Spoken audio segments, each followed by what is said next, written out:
Emily was 18 years old and lived in a big, quiet house with her parents and little brother. From the outside, everything looked perfect. She had a warm bed, a nice room, and a family that loved her. But deep inside, Emily was carrying a secret, something she had never shared with anyone. She often sat alone in her room, staring at books she couldn't read. No matter how hard she tried, the letters on the page just didn't make sense to her. Sometimes the words looked like they were moving. Other times, she just forgot what she read right after reading it. This always made her feel stupid, even though she knew she wasn't. Emily had dyslexia, a learning difficulty that made reading and writing very hard. But she didn't tell anyone because she was afraid. She feared her friends would laugh. She feared her teachers would think she was lazy. She feared even her parents wouldn't understand. Every day at school was a struggle.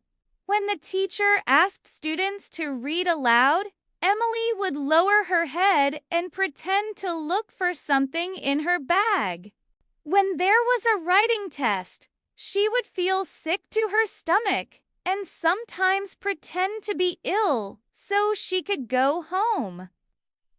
Her teachers noticed that she was quiet and often sad, but they didn't know why.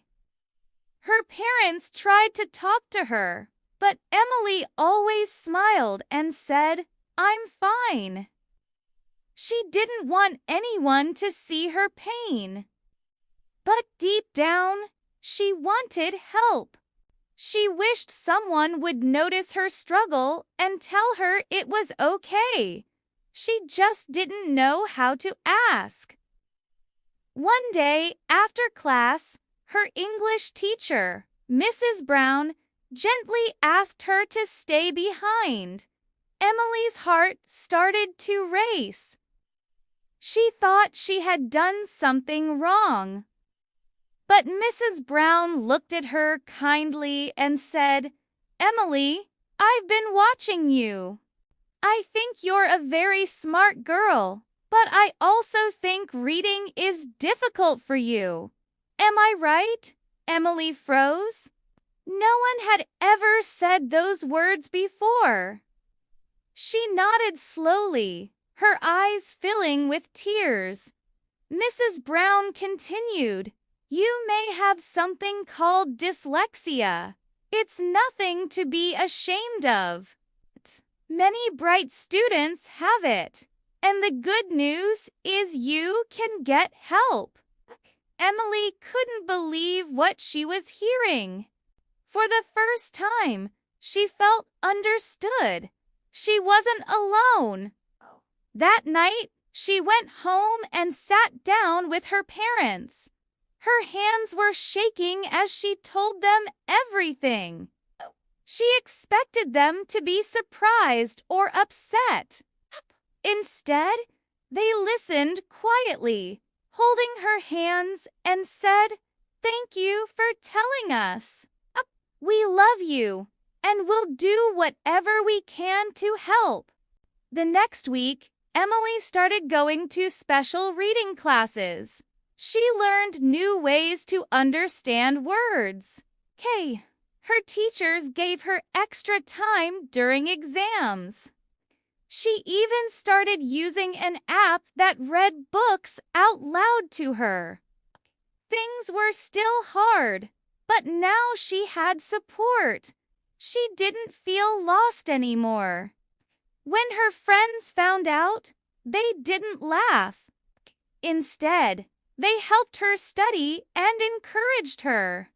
They told her they were proud of her for being brave. Emily's grades started to improve. She was no longer scared to go to school. She even began reading short books by herself books that she loved. And one day, during a school event, she stood on stage and gave a speech. She told everyone about her journey. Her voice shook at first, but she kept going. Used to be afraid of my problem, she said. But now I'm proud of how far I've come. Have dyslexia, but that does not define me. I am strong. I am smart. And I will keep going. The room was silent for a moment.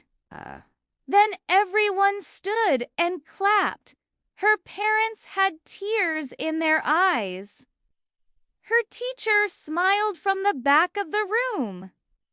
From that day forward, Emily stopped hiding.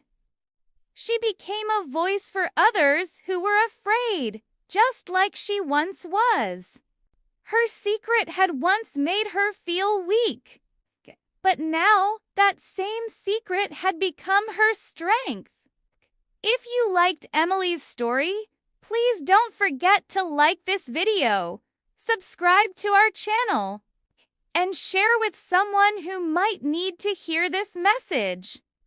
Everyone has struggles, but with love, support, and courage, we can overcome anything.